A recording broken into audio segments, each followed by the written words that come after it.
club? It's fantastic. It's incredible. Watson, my dear fellow. Absolutely fantastic. Oh, what's happened? You look as if you'd seen a ghost. A ghost? Brandy, that's what I need, brandy. Brandy. Yes. Yeah. Oh, yeah. Who struck you? Well, you said it yourself. It was a ghost, and without any previous warning at all, he hit me in the eye. Yeah, wait a minute. Yes, I think you better have another. Well, thank you. And now I'll begin again. Who struck you? Upon my words, Holmes, it was a ghost. The ghost. Huh? Do you have a headache, Watson? It may seem humorous to you, but I mean, look, let me tell you from the beginning. Yes, please do, but start right at the beginning. Right, well, I was on my way back from the club. You see, it was about 8 o'clock. And I got into Splendor Street, and I was just opposite that little tobacconist, you know, makes that Yes, big yes, I know, yes. Go on, Watson. What do you do then? Well, I saw a man in front of me suddenly clutch his chest. He was walking towards you? How do you know? Well, I mean, you said he staggered and clutched his chest. You must have been... Yeah, that's logical. Anyway, yeah, well, anyway, I rushed up to him to help him, you see, and he's still able to mumble something about he had a heart, and he lived in 19 Hooper Street, and would I help him get there? There were no other pedestrians? No, the street was completely deserted. Good. Go on. Well, then his landlady let us in, and he was unconscious by that time, so I carried him up to his room, and I laid him out in his bed, and Holmes, he was dead. Now, look here, Holmes, he was absolutely, completely, and utterly dead. I couldn't make a mistake about a thing like that. No, of course you couldn't, old man. No. Go on, then what happened next? Well, then I told the landlady rather said to me that she'd called the authorities, you see, and I left my name with her just in case, you know, they'd want me. And then, well, I thought it'd be rather more delicate if I left, you see. I mean, he must have relations. Yes, quite right, Watson. The most delicate situation. Yeah. What was the man's name? Higgins. Albert Higgins. Uh-huh, I see. And what did you do after you left the house? Well, you see, it had been a bit of an effort, you know, carrying him up like that, so I got down the stairs and popped across the road into a pub and had a pint. Yeah. And then I started off back to the flat, you see. Well, I just turned the corner into Splendor Street, and there was Higgins, Albert Higgins? Yeah, just face to face with me. There he was, large as life. We stood looking at each other for a minute, then he lashed out and hit me in the eye. And then really, Holmes, he vanished. Vanished? Yes, into the blue. Well, he ran away? Well, the street was rather ill-lit, you know, and it took me a minute or two to pull myself together.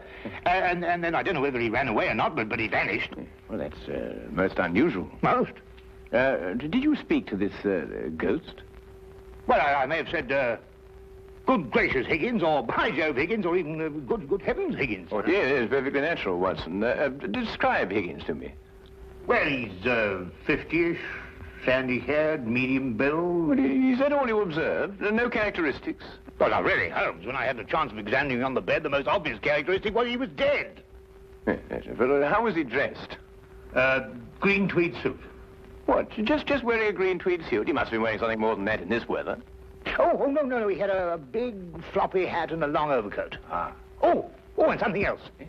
Yes, I did notice something else. He limped. Aha. And was he carrying a cane? No cane. Well, is there anything else, Watson? Think hard. Oh, yes, I remember something now. What? Yes, the second time I saw him, he was carrying a package. But the first time, he didn't have one. Now this is curious. Very curious. Where are you going, Holmes? Not me. We. I'm in no condition to leave the house. And a morsel of raw beef will immeasurably improve your appearance. And then what? Then we shall do our best to track down the belligerent ghost of Albert Higgins. Fascinating idea, don't you think? Well, the whole thing's been most unnerving, you know. I mean, it knocks the wind out of the chap, yes. Oh, really, no one.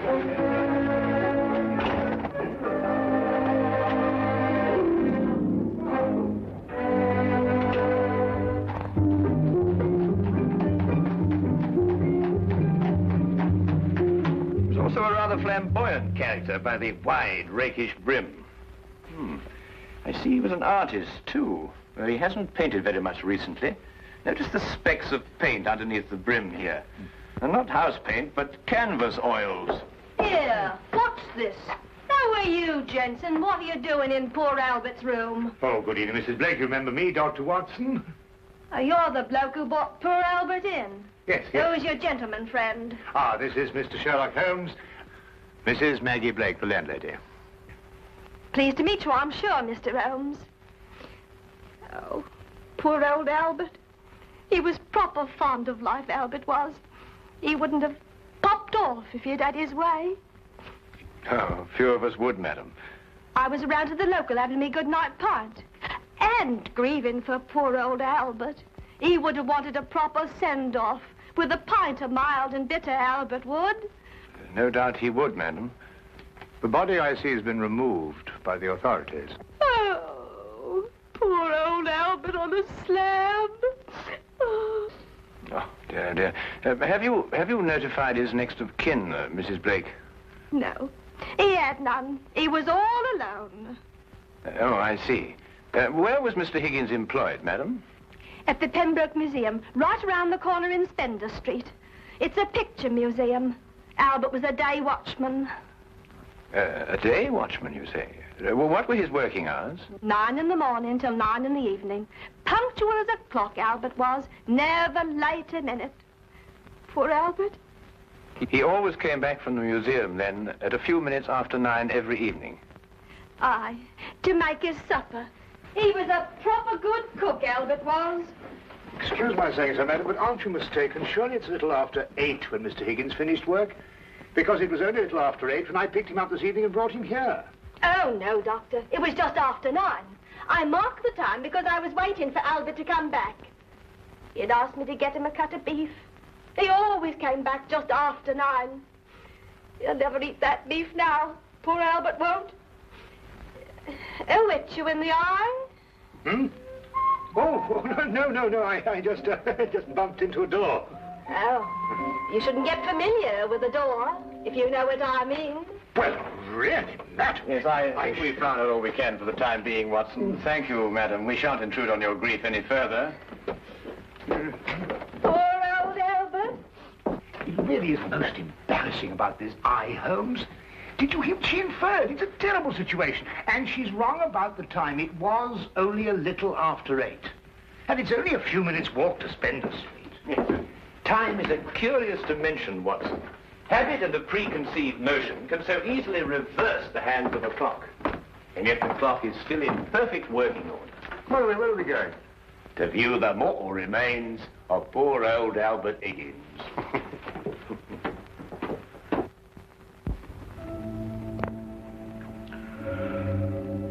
Well, there he is, Mr. Holmes. Nice and peaceful, I gave. Poor chap. See anything, Holmes? Nothing that I haven't already deduced, except that I drew an erroneous conclusion from his hat. He has painted recently, but indoors with his hat off. There are still traces of paint, quite fresh under his fingernails. What does that mean? I haven't the faintest idea. Well, you gents aren't the only ones interested in this dearly departed. Inspector Lestrade of Scotland Yard's looked him over, too. Oh, indeed. Oh, he's still here if you'd like to talk to him. Well, that should be very informative for one or the other, or both of us. I can't understand it, Holmes. I'm absolutely sure this is the man who punched me. I'm positive. But also the one who had the heart attack? Yes, I'm sure of it. One and the same. Well, he's punched his last punch. Where he probably is, they're punching him. Full of holes with pitchforks. Yes, well, I think we've seen and heard enough. Would you like to take us to Inspector Lestrade now, please?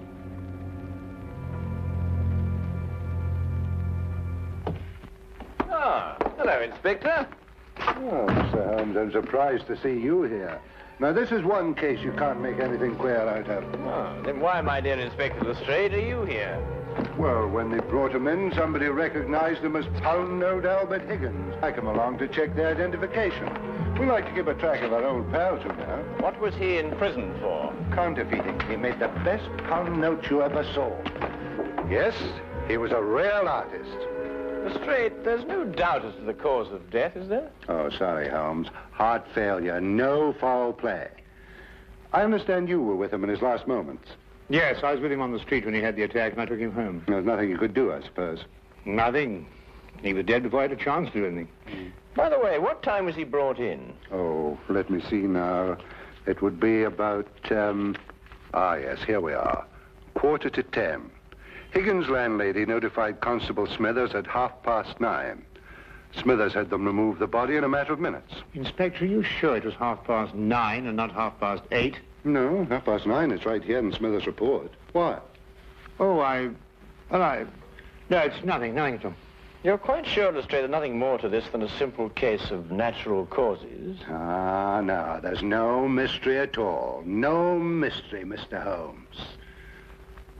Hey, what happened to your eye, Dr. Watson? Oh, I bumped into a door. A door? Oh, well, that's a new one anyway. Was it a pretty door? No, really, Lestrade.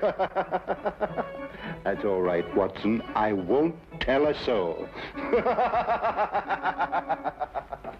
Well, really, this is insufferable, Holmes. Nobody believes me. Well, why did you tell them the truth? What, that I was punched by a ghost? Yes, I see what you mean. We may have to take on this case anyway, if only to protect your honor and reputation. Well, it's intolerable, Holmes. Absolutely intolerable.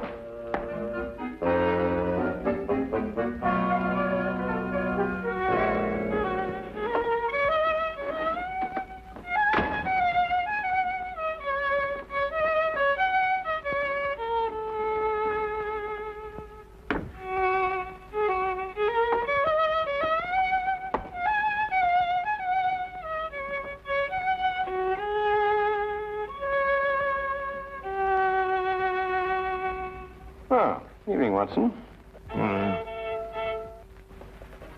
Anything wrong? No, nothing. Of course not, everything. Oh, you're sure you're not brooding over last night's affair, are you? Of course I'm not. Don't be so ridiculous. Oh, come on, out with it, man. Well, No, there's nothing to come out with. I don't know what you're talking about. Oh, come on, Watson, there's something on your mind. Well, you'd never believe it. Nobody'd believe it. Well? Well, I met Albert Higgins in Spender Street again, tonight. And he punched you again? He pulled my nose! Really? This is very interesting, Watson.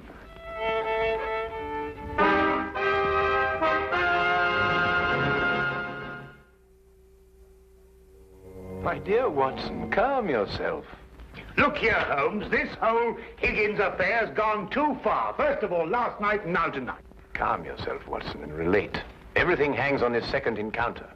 Well, it occurred just as it had last night. I was on my way back from the club and I'd reached Spender Street. It was a few minutes ago, as a matter of fact, just after 9 o'clock. I'd stayed rather later in the club than usual. There was a chap from Afghanistan. They was awfully interesting. Yes, Watson. Get on with your story. Well, I was rather preoccupied, as you know. This affair's cut me up, rather, and although I may not show it. Anyway, I was walking along. I suddenly looked up, and there was the pedestrian, a man a few feet from me. Walking towards you? Oh, yes. Of course, I didn't recognize him straight away for, you-know-who. Anyway, I sidestepped him past, and he sidestepped to let me pass, and then we sort of zigzagged about a bit, you know what it is in the street, and ended up by bumping into each other. Now, that's when you recognized Albert Higgins? But it was Higgins. I couldn't be mistaken. Good heavens, man, I know him like my own brother. Dressed as he was last night? Exactly. And what did he do then? Well, as I told you, then he put out his hand, and he... Well, yes, we'll go into that. And then he was gone, vanished. Capital, Watson, capital. Everything begins to fall into place. Now, there's one more question. Was he carrying a package? Well, yes, he was, just like last time. I say, Holmes, do you believe, What? Supernatural? Ghosts, do you mean? Sounds silly, I know, but, Higgins did die of a heart attack. There was no foul play. No foul play? Why, the whole affair reeks of foul play. I can tell you, Watson, I haven't been idle today. Do you know that the Pembroke Museum is showing a collection of paintings on loan from the Italian government, and that included amongst those paintings is Leonardo da Vinci's Moonlight Madonna? Well, I did read something about it in the paper. What's that got to do with Albert Higgins? Well, we must now pay a visit to the good inspector and inform him that if the ghost of Albert Higgins hadn't struck you in the eye... And pulled my nose. And pulled your nose, I would never have suspected the Moonlight Madonna would be stolen from the museum. What? Well, it's quite obvious, isn't it? Well, of course.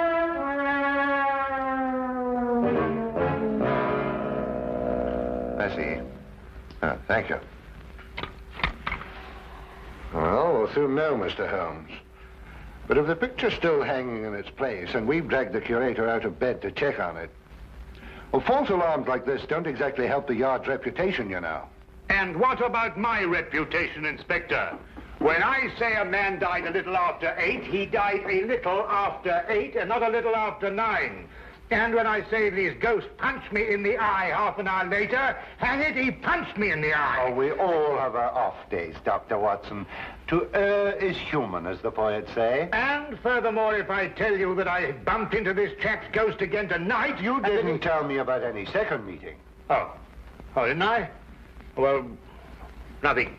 An hallucination, that's what you had, Dr. Watson. Yes, it's, psychological.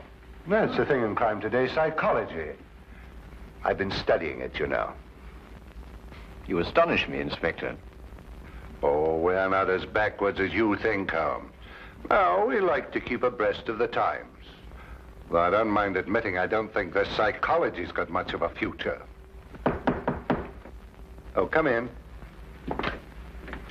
Ah, Hawkins, you saw the curator? Oh, yes, sir. I called him, Mr. Bentham, as you instructed, sir. He was quite excited when I told him this picture called the Moonlight Madonna had been stolen. And so we rushed around the corner to the museum. And? Well, sir, the picture was there, hanging in its proper place. Good night, sir.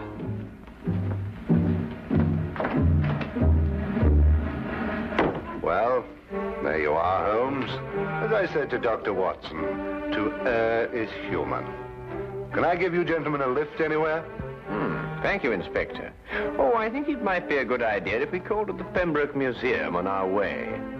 But you heard what Hawkins said. The picture was hanging in its proper place. My dear Lestrade, Hawkins' statement merely proves that what he and the curator saw was not the Moonlight Madonna at all. Merely an excellent forgery.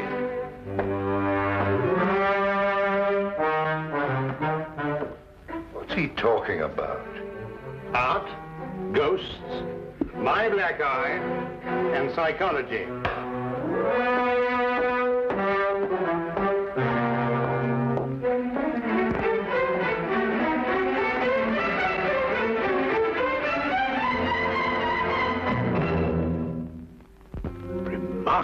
Remarkable.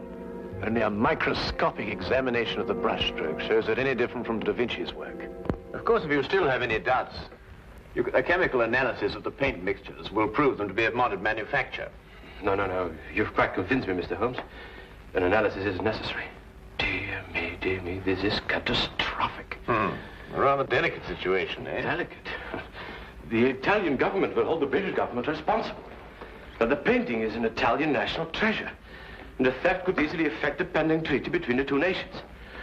Mr. Holmes, you must find the original before the Italians learn the painting's been stolen. The British government will hold me responsible.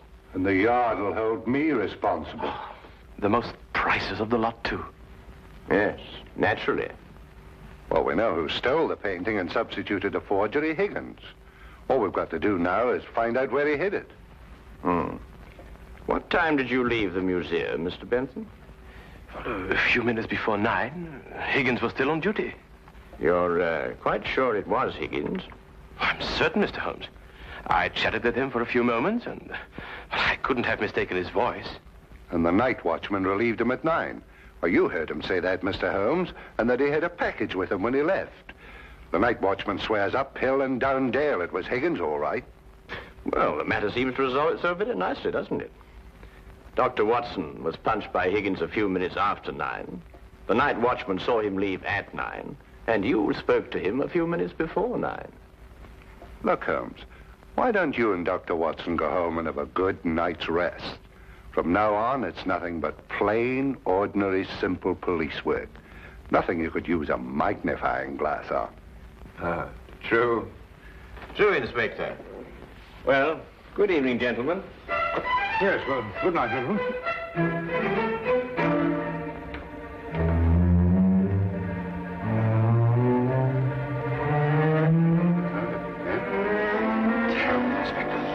Terrible, Inspector. Terrible. What do we do now? Interesting affair, eh, Watson? Look, I don't care what anybody says. It was after 8 when Higgins punched me. Well, has it occurred to you that if Higgins didn't punch you, who had the heart attack? Well, now, look here, Holmes, Oh, confound it, for all I know, it was Higgins who punched me and his ghost had the heart attack. Come on, Watson.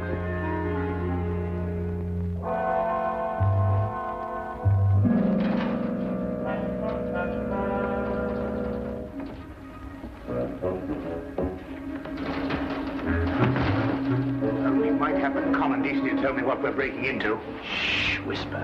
Well, I am whispering. Oh, quiet, Watson. Look here, we broke into the rear of the museum because if so, Holmes, really I don't know what's going to happen to us.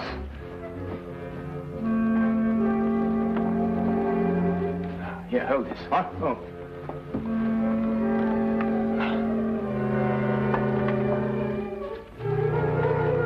Holmes, this is sheer vandalism. Yes, well, then there must be a bit of a vandal in us all. Holmes, what are you doing? This is wanton destruction. I've never seen anything like this in my life. I forbid you to.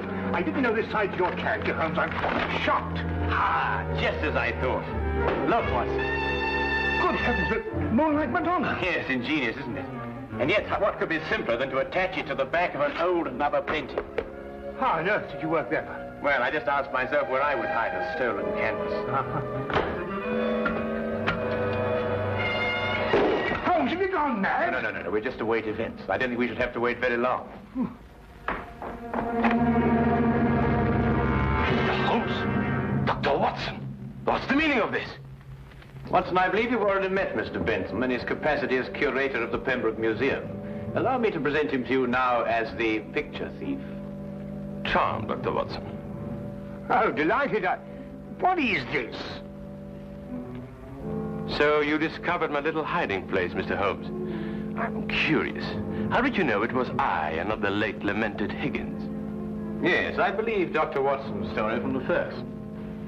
If Higgins died at a little after 8, it must have been someone else who struck him a little after 9. But it was Higgins who punched me home. Oh, no, Watson. It was a limp, a wide, floppy hat, and an exceedingly long overcoat that punched you, seen in a dimly lit street. A psychological misidentification, as the good inspector would call it. The night watchman was also a victim of the same illusion. And what about the landlady? How much did you have to pay her to set back the time of death by an hour, Mr. Bentham? Oh, not much, Mr. Holmes. How did you know it was me? Dr. Watson and the night watchman both identified the 9 o'clock Higgins visually at a distance. Only you pretended to have spoken to him. This meant that either you were lying or Dr. Watson was punched in the eye by a ghost. I believe the simple explanation. You almost make me feel transparent, Mr. Holmes. To anyone who viewed the facts objectively, you were. It's a pity that one crime has to lead to another. Yes, and I think it's a great pity, Holmes, that you broke that vase. Oh, yes. But it's only an imitation. Nonsense, you can't tell me that sort of work like this is an imitation. Perhaps the pieces can be... Well done, Watson, well done. You know, Holmes, you're going to have to invite him here to catch us. You put us in rather an awkward position. Oh, my dear fellow, I have sublime confidence in your ability to extricate us from any predicament in which my rashness may place us. Might I suggest that you now fetch the good inspector? Yeah, here you are. Yeah. Excuse me. I say, Holmes, Bentham punched me in the eye. Who was it tweaked my nose? Well, my dear old chap, it was absolutely imperative that I make certain that the limp, the hat, and the coat were really capable of fooling you. You? Yes, I regret to say I not only tweaked your nose, but I also pulled your leg. Oh! What?